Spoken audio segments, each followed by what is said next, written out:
मुझे दिल से भी निकाला गया और शहर से भी, मुझे दिल से भी निकाला गया और शहर से भी, मुझे पत्थर से भी मारा गया और जहर से भी, मुझे दिल से भी निकाला गया और शहर से भी, मुझे पत्थर से भी मारा गया और जहर से भी। मैं बर्फ बनकर तेरे साथ नहीं रह सकता, मैं बर्फ बनकर तेरे साथ नहीं रह सकता, क्योंकि मेरे जिस्म का ताल्लुक है दोपहर से भी। तो जय हिंद मेरे जिगर के टुकड़ों, मैं हूं विनीत ठाकुर और मैं फोटोन की यूट्यूब चैनल पे आप लोगों को तहे दिल से स्वागत करता हूं। तो बेटा आज हम लोग बात करने वाले हैं हीट एनर्जी के बारे में। हीट का लेक्चर नंबर 1 है और बहुत सारे बच्चों की डिमांड भी थी कि सर पहले हीट पढ़ा दीजिए, हीट एंड थर्मोडायनामिक्स बहुत जरूरी है, इससे 2-3 क्वेश्चन 4 क्वेश्चन आता है। तो ठीक है, फिर हीट पढ़ लेते हैं सबसे पहले। लेकिन उससे पहले जो लोग इस चैनल पर नए हैं उस चैनल को सब्सक्राइब करें और बेल आइकन दबाएं। बेल आइकन दबाओगे तो ही नोटिफिकेशन पाओगे, ठीक है। और सबसे इंपॉर्टेंट बात, वीडियो को शेयर करना जितना ज्यादा हो सके, चाहे जितने तुम्हारे दोस्त हैं, जितनी गर्लफ्रेंड्स है, सबके पास शेयर करो, एकदम दिल लगा के शेयर करो, ठीक है। अच्छा, उसके बाद एक इंपॉर्टेंट बात और है एनडीए वाले बच्चों के लिए कि एमजेएस डिफेंस एकेडमी पे मेरी लाइव क्लास आने वाली है, 1-2 दिन में आ जाएगी। मैं सबको बता दूंगा, कोई दिक्कत नहीं है। और वहाँ पे जो लाइव क्लास आएगी उसमें बहुत तगड़ा आपको मिलने वाला, सारी क्लास मिलेंगे और बढ़िया से एकदम जबरदस्त। अच्छा, और दूसरी बात ये है कि यार हाँ, अगर आपको चाहिए एयरफोर्स के बच्चों को अगर चाहिए फिजिक्स के क्वेश्चंस का सीरीज, तो 1000 क्वेश्चन मेरे पास हैं। अगर आप कहोगे तो 50-50 क्वेश्चन का मैं सीरीज बना दूंगा, लेकिन उसके लिए पहले कमेंट करके बताना पड़ेगा कि हाँ सीरीज चाहिए, नहीं तो मैं नहीं बनाने वाला हूँ, क्योंकि मुझे लग ही नहीं रहा कि कोई वीडियो देख भी रहा है। सब लोग सो रहे हैं, एग्जाम का टेंशन नहीं है किसी को, ठीक है। तो ठीक है, फिर अब हम लोग शुरू करने वाले हैं हीट एनर्जी, गर्मी बढ़ाने वाले हैं। सबसे इंपॉर्टेंट बात यह है कि आपको जानना है कि हीट क्या है। Heat is a type of energy. जो ऊष्मा है, हीट का मतलब ऊष्मा, ऊष्मा क्या है? ऊष्मा ऊर्जा का ही एक रूप है। Heat is a type of energy, heat is a type of energy which is transferred from one body at higher temperature to another body at lower temperature. मतलब जो ऊष्मा है वो ऊर्जा का एक रूप है जिसे एक उच्च ताप वाली वस्तु से दूसरे निम्न ताप वाली वस्तु की तरफ प्रवाहित किया जाता है, या ऊष्मा हमेशा उच्च ताप से निम्न ताप की तरफ फ्लो होती है। समझ में आया? प्रवाहित होती है। हीट एनर्जी जो होती है वो हायर टेम्परेचर से लोअर टेम्परेचर की तरफ फ्लो होती है। समझ में आई बात? तो ये ऐसे ही समझेंगे, ये ऐसे ही समझेंगे जैसे मान लो कि आपके पास 2 रखा हुआ है, टब है या जार है, जो भी 2 बाल्टी है, कुछ भी आप ले लो, है ना। 2 फ्लास्क है, दोनों को पाइप से हमने जोड़ दिया। एक में पानी की जो ऊंचाई है, मतलब वाटर लेवल की जो हाइट है वो h1 और दूसरे में वाटर लेवल की जो हाइट है वो h2 है। अगर h1 की वैल्यू h2 से ज्यादा है तो जाहिर सी बात है फ्लो ऑफ वाटर किधर होगा? A to B होगा। मतलब हायर लेवल से पानी हमेशा लोअर लेवल की तरफ फ्लो होगा। और कब तक फ्लो होगा? जब तक कि क्या ना हो जाए बेटा, h1 बराबर h2 ना हो जाए। जैसे ही h1 बराबर h2 हो जाएगा, फ्लो ऑफ वाटर क्या हो जाएगा? बंद हो जाएगा। सेम यही सिचुएशन है कि अगर 2 बॉडी है A और B, और इनका जो टेम्परेचर है, A का टेम्परेचर TA है और B का टेम्परेचर TB है। अगर TA ग्रेटर देन TB है तो फ्लो ऑफ हीट का किधर से होगा? A से B की तरफ। हायर टेम्परेचर से लोअर टेम्परेचर की तरफ होगा ना बेटा, A से B की तरफ होगा। और कब तक होगा? ये तब तक फ्लो होगा जब तक कि TA बराबर किसके ना हो जाए? TB ना हो जाए। मतलब कि जब तक कि A का टेम्परेचर B के बराबर ना हो जाए तब तक क्या होगा? हीट एनर्जी फ्लो होता रहेगा।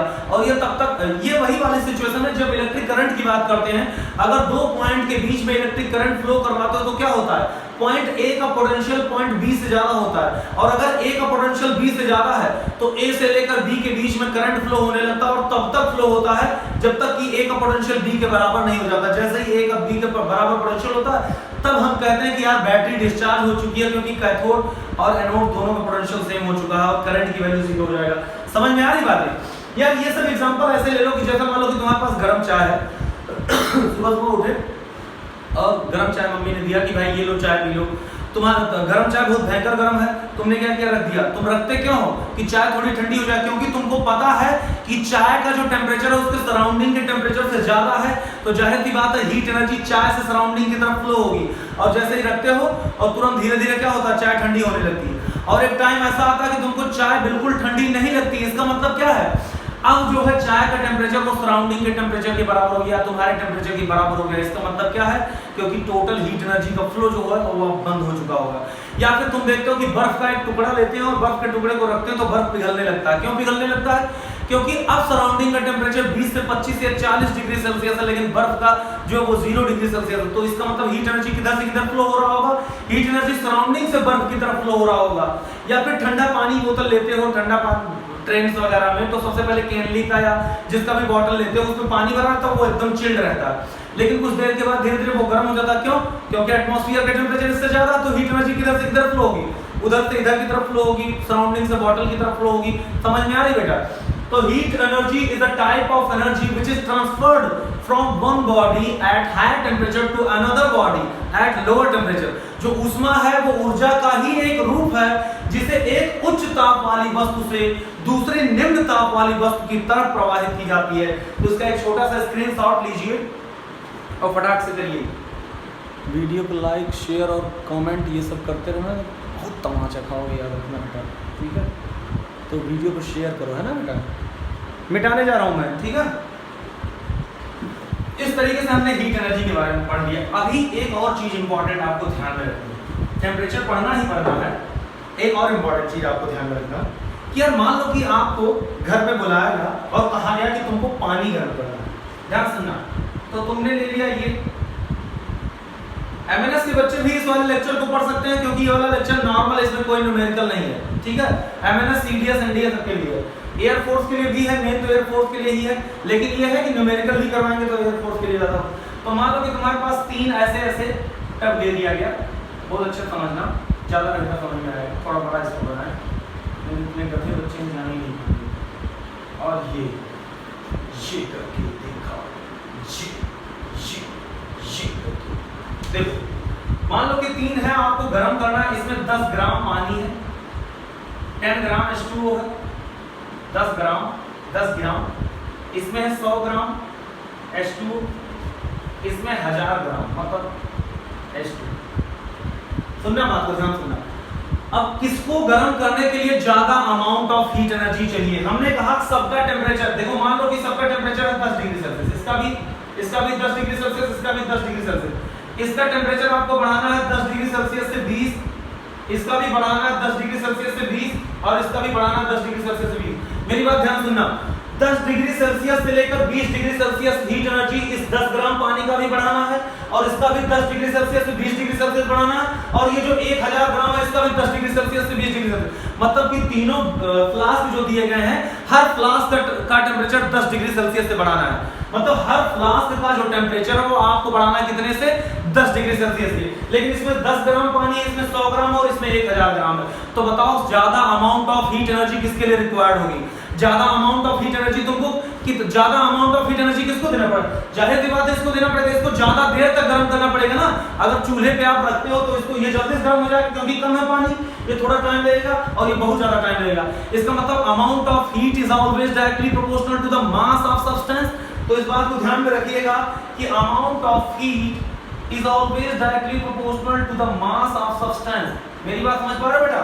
इसका मास अगर 10 ग्राम है और इसका मास है 100 ग्राम, इसका 1000 ग्राम, 10 डिग्री सेल्सियस से तीनों का टेम्परेचर बढ़ाना, तो जाहिर सी बात है अमाउंट ऑफ हीट एनर्जी ज्यादा रिक्वायर्ड किसके लिए होगी? जिसका मास ज्यादा है। इससे हमको क्या शिक्षा मिली? इससे हमको यही शिक्षा मिली कि भैया उष्मा की जो मात्रा होती है वो पदार्थ के द्रव्यमान के अनुक्रमानुपाती है। आप खुद सोचिए 10 ग्राम है, 100 ग्राम है, इतना। तो जिसका द्रव्यमान ज्यादा हो उसके लिए हीट एनर्जी जरूरी हो, ज्यादा जरूरी है। टेम्परेचर 10 डिग्री सेल्सियस तो बढ़ाना है, तो इसका मतलब amount of heat energy is always directly proportional to the mass of body. मतलब कि जो ऊष्मा की मात्रा है किसी भी बॉडी का, किसी भी निकाय का ताप बढ़ाने के लिए जो ऊष्मा की मात्रा होती है वो निकाय के द्रव्यमान के अनुक्रमानुपाती होती है। समझ गए बात को? तो इसको समझने के जस्ट बाद दूसरा काम करते हैं, फटाक से हम 3 फ्लास्क फिर से बनाते हैं। अब की बार बराबर फ्लास्क बनाना है। हमने कहा कि भैया 3 फ्लास्क आराम से बना लो, 1, 2 और ये 3। 3 फ्लास्क आराम से बनाया, फटफट इसमें पानी भी कर दिया हमने। 3 फ्लास्क बनाया, फटफट पानी भी कर दिया। 3 फ्लास्क बनाया, फटफट पानी भी कर दिया। चलो ठीक है, बन गया, भर गया पानी। अब हमने ये कहा कि इसमें भी है 100 ग्राम पानी और इसमें भी है 100 ग्राम पानी और इसमें भी है 100 ग्राम पानी। पहले देख लें दिख रहा है कि नहीं? तो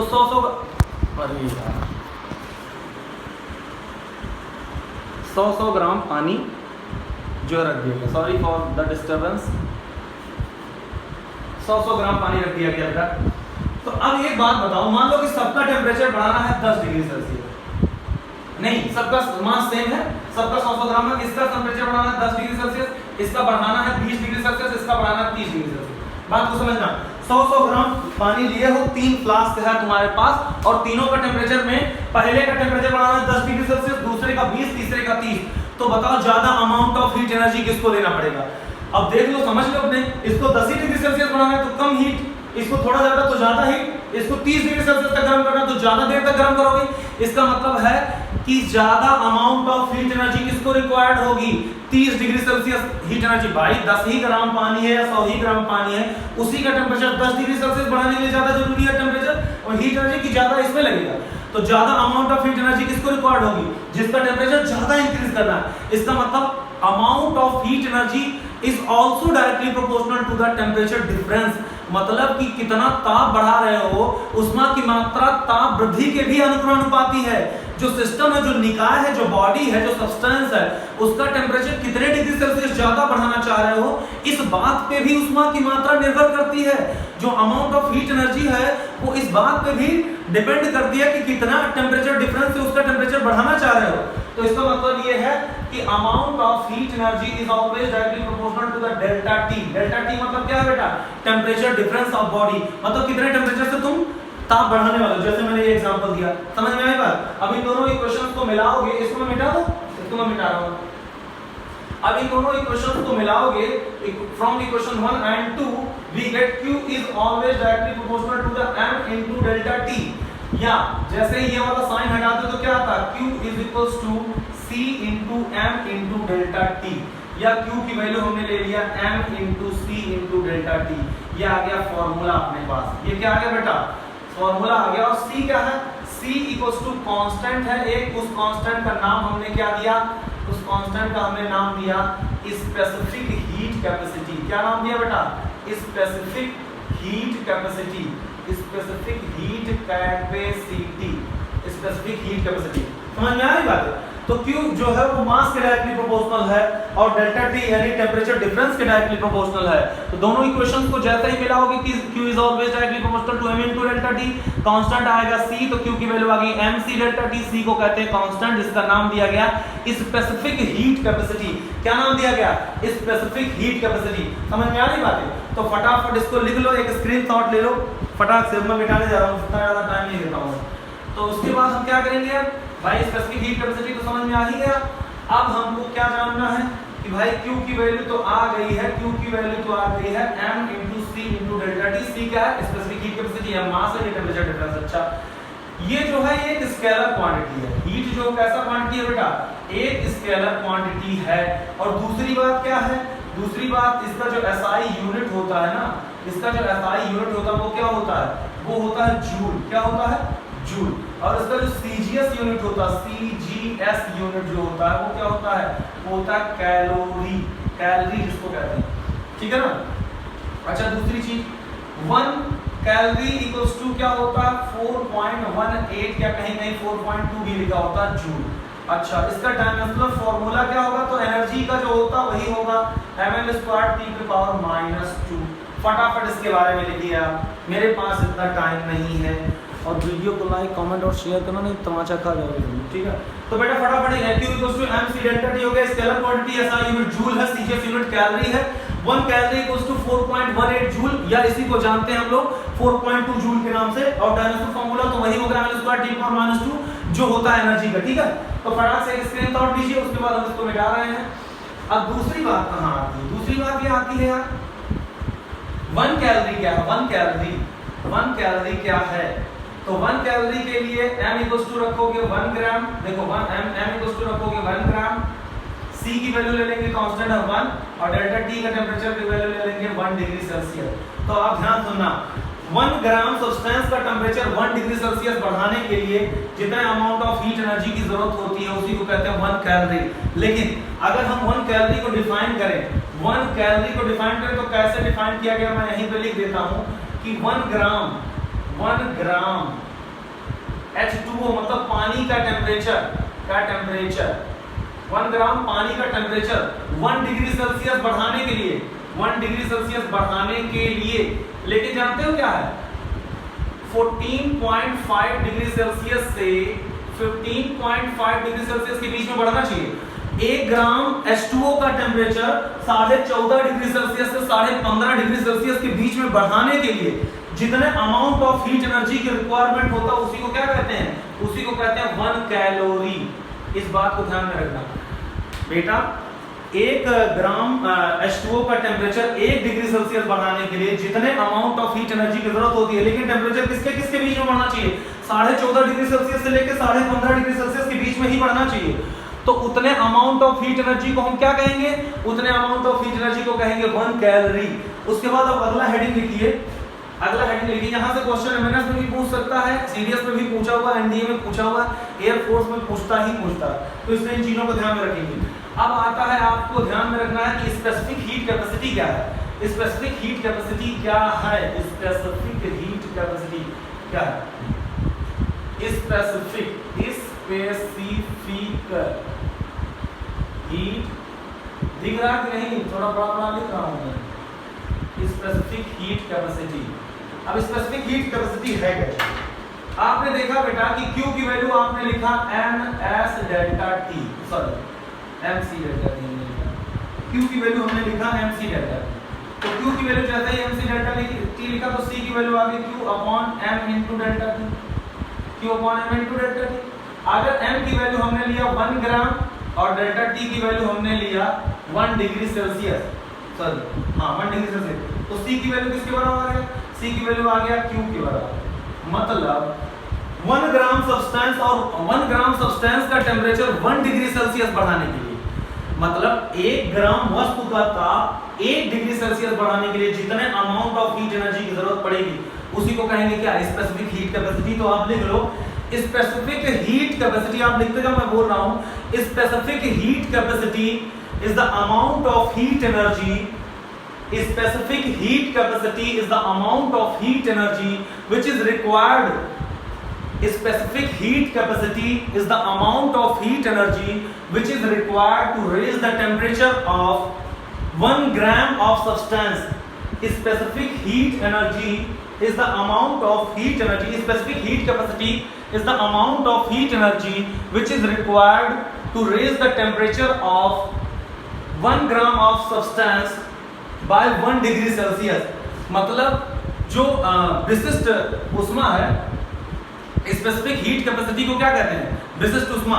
तो विशिष्ट ऊष्मा किसी वस्तु का जो विशिष्ट ऊष्मा है उसका जो मान होता है वो उस वस्तु के 1 ग्राम का तापमान 1 डिग्री सेल्सियस बढ़ाने के लिए जितने ऊष्मा की जरूरत होती है उसी को कहते हैं। मतलब किसी वस्तु के 1 ग्राम का तापमान या इकाई द्रव्यमान का तापमान 1 डिग्री सेल्सियस बढ़ाने के लिए जितने ऊष्मा की मात्रा की आवश्यकता होती है उसी को क्या कहते हैं? उसी को कहते हैं उस वस्तु की विशिष्ट ऊष्मा। समझ में आएगा? तो उस वस्तु की विशिष्ट ऊष्मा आपके सामने ये लिख दिया गया, फटाफट इसको ध्यान में रखें। अच्छा, अब विशिष्ट ऊष्मा की बात करें तो पानी की जो विशिष्ट ऊष्मा होती है वो होती है 1 कैलोरी पर ग्राम डिग्री सेल्सियस। 1 कैलोरी देख लो, इसका जो देख लो मैं लिख दे रहा हूँ यहाँ पे।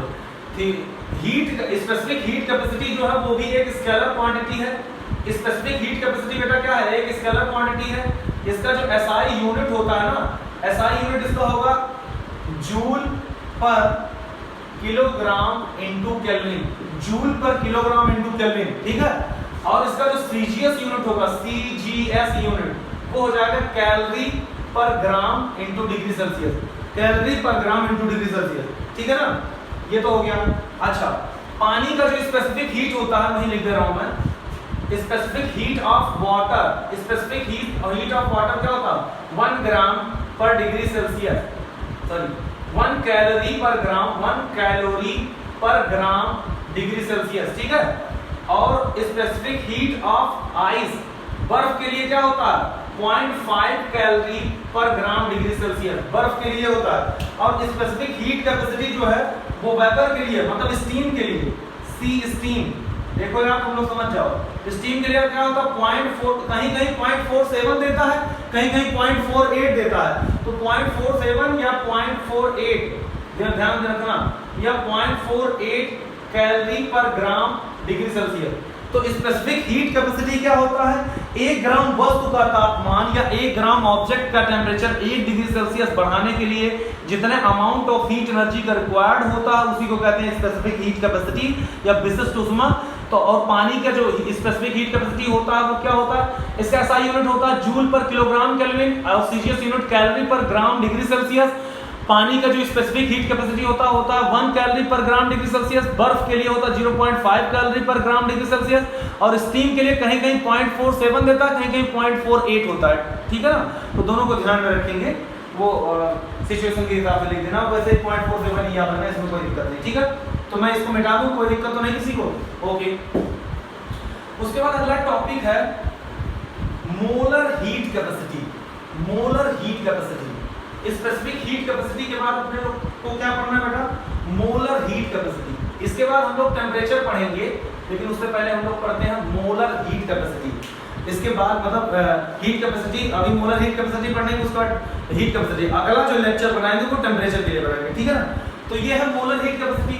मोलर हीट कैपेसिटी क्या होता है? मोलर हीट कैपेसिटी का मतलब देखो, स्पेसिफिक हीट कैपेसिटी का मतलब क्या था? 1 ग्राम सब्सटेंस का टेम्परेचर 1 डिग्री सेल्सियस बढ़ाने के लिए। इसमें क्या है? 1 मोल का टेम्परेचर।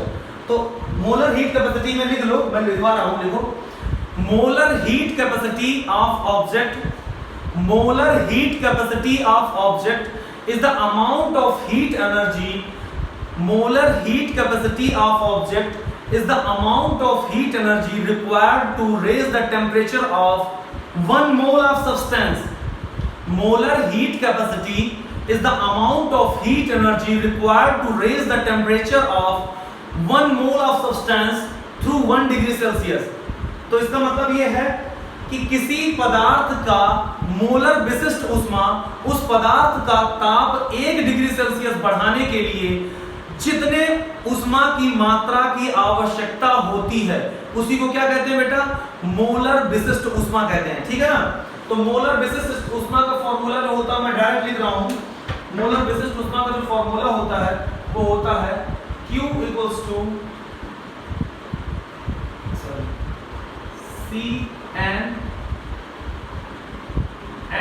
CN delta T। अब देखो ये क्या है? N क्या है? N है नंबर ऑफ मोल्स। N क्या है? Number of moles. इसका डेरिवेशन तो है नहीं। Cn क्या है? Molar heat capacity. Cn क्या है? Molar heat capacity. यार इसको ध्यान रखना। डेल्टा T क्या है? Temperature difference.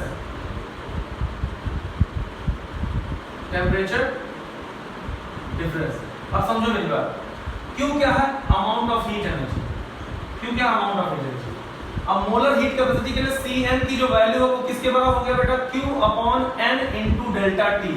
Q upon N into delta T।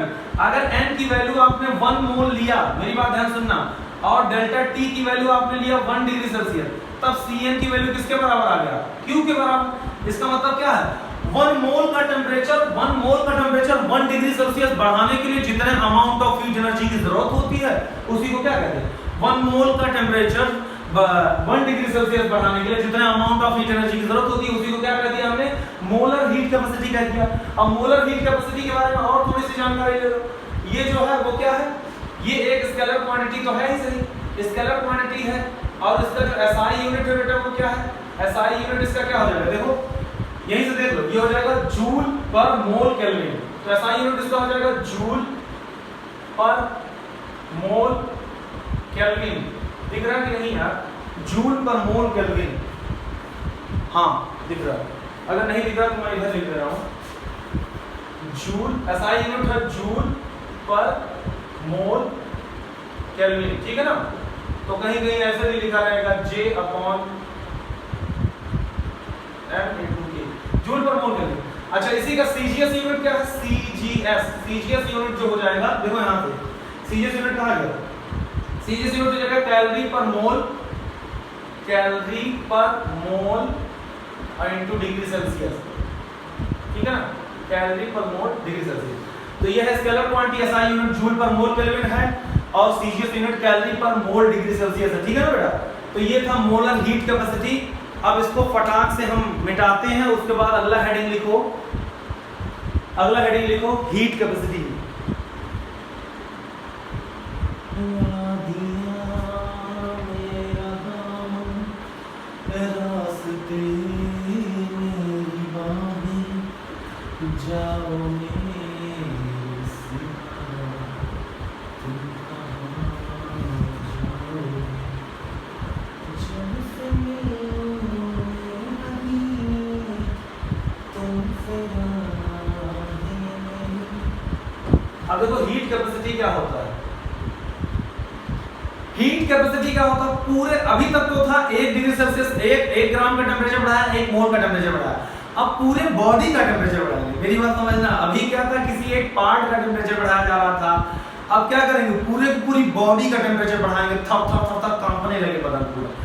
तो मेरी बात ध्यान सुनना, हीट कैपेसिटी का मतलब होता है बेटा कि amount of heat capacity of object या heat capacity of a substance is the amount of heat energy required to raise the temperature of whole body। अब की बात ये ध्यान में रखना है, to raise the temperature of whole body through 1 degree Celsius।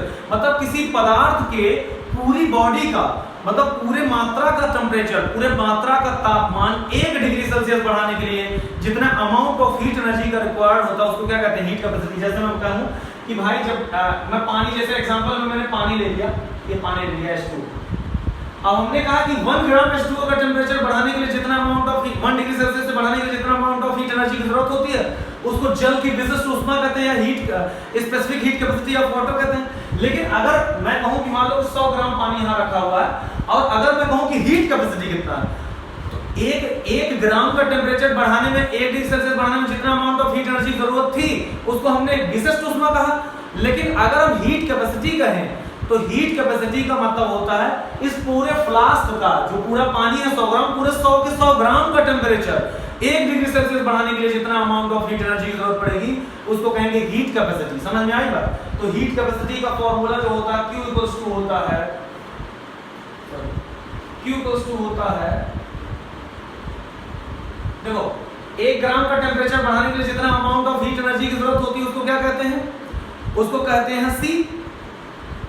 भाई देखो C की वैल्यू आई थी Q upon M into delta T, मतलब कि जो C था वो क्या था, वो 1 ग्राम का टेम्परेचर बढ़ा रहा था। तो 1 ग्राम का टेम्परेचर बढ़ाने के लिए, 1 ग्राम का टेम्परेचर बढ़ाने के लिए जितना अमाउंट ऑफ हीट एनर्जी की जरूरत पड़ेगी उसको हमने क्या नाम दिया, 1 ग्राम का टेम्परेचर 1 डिग्री सेल्सियस बढ़ाने के लिए जितना अमाउंट ऑफ हीट एनर्जी की जरूरत पड़ेगी उसको हमने नाम दिया क्या, C। उसको हमने नाम क्या दे दिया बेटा, C। तो अगर मैं कहूं कि m ग्राम की टेम्परेचर बढ़ाने के लिए, m ग्राम का टेम्परेचर तो क्या हो जाएगा, mc। समझ में आई बात? तो m into c, तो जो हीट कैपेसिटी होगा वो हीट कैपेसिटी को मान लो हमने इसको हम किससे प्रदर्शित कर रहे हैं, हीट कैपेसिटी को, इसको हम प्रदर्शित कर दे रहे हैं s से। तो s की वैल्यू किसके बराबर हो जाएगा, m into c। इस बात को ध्यान में रखना, ये है हीट कैपेसिटी। ये क्या है बेटा, हीट कैपेसिटी। हालांकि ये इतना ज्यादा इंपॉर्टेंट नहीं है लेकिन तब भी हीट कैपेसिटी है। और ये क्या है, मास है। और ये क्या है, स्पेसिफिक हीट कैपेसिटी। क्या है, स्पेसिफिक हीट कैपेसिटी। यही भूलना नहीं है, नहीं तो भूल जाओगे तो गड़बड़ हो जाएगा। तो देखो ऐसे समझो ना, 1 ग्राम का टेम्परेचर बढ़ाने के लिए जितना अमाउंट ऑफ हीट एनर्जी थी उसको स्पेसिफिक हीट कैपेसिटी कहा, और पूरी बॉडी का टेम्परेचर बढ़ाने के लिए जितना अमाउंट ऑफ हीट एनर्जी की जरूरत पड़ी उसको हमने क्या कहा, हीट कैपेसिटी। तो हीट कैपेसिटी इक्वल्स टू क्या हो जाएगा, मास of body into temperature required for 1 ग्राम। तो मास of body into specific heat capacity. तो ये है हीट कैपेसिटी बराबर mass into specific heat capacity. आपको इतना ध्यान में रखना है कि हीट कैपेसिटी बराबर mass into specific heat capacity. समझ में आई बात? तो हीट कैपेसिटी बराबर mass into specific heat capacity, और स्पेसिफिक हीट कैपेसिटी की वैल्यू क्या रखोगे, S/m। तो यहां से देखो Q की वैल्यू किसके बराबर रखते हो, Q की वैल्यू रखते हो mc डेल्टा T। तो देखो mc की वैल्यू s के बराबर, तो Q की वैल्यू किसके बराबर हो जाएगा, s इनटू डेल्टा T। तो हीट कैपेसिटी का जो फॉर्मूला हो जाएगा वो Q बराबर s into delta T, s बराबर Q अपॉन डेल्टा T। ये हीट कैपेसिटी का फॉर्मूला हो गया बेटा, समझ में आएगा? और ये जो है वो भी क्या है, एक स्केलर क्वांटिटी है। स्केलर क्वांटिटी होने के साथ साथ इसका SI यूनिट हो जाएगा जूल पर केल्विन। SI यूनिट जो हो जाएगा जूल पर केल्विन, और CGS यूनिट क्या हो जाएगा, कैलोरी पर डिग्री सेल्सियस। कैलोरी पर डिग्री सेल्सियस, समझ में आएगा? जूल पर केल्विन या कैलोरी पर डिग्री सेल्सियस। तो यहीं तक आज के लिए था। अब देखो अगले लेक्चर में हम लोग पढ़ेंगे टेम्परेचर, और उसके टेम्परेचर स्केल पढ़ेंगे, जहां से एक क्वेश्चन आता ही आता है और इनमें से भी एक आध क्वेश्चन आ ही जाता है। अभी इन सारी चीजों का एप्लीकेशन भी पढ़ेंगे और हम लगातार इसमें बीच में क्वेश्चन इसीलिए ले आ रहे हैं क्योंकि 1000 क्वेश्चन का एक सीरीज आएगा और चैप्टर वाइज सारे क्वेश्चन लगवाए जाएंगे, कोई टेंशन लेने की जरूरत नहीं। तो अगर वीडियो पसंद आए तो वीडियो को लाइक करो, शेयर करो, चैनल को सब्सक्राइब करो, शेयर जितना ज्यादा हो सके उतना ज्यादा करो और वो लाल वाली घंटी दबाओ जिससे नोटिफिकेशन पहुंच जाएगा। तो बस अब यहीं तक आज का यहीं पे खत्म करते हैं। जय हिंद।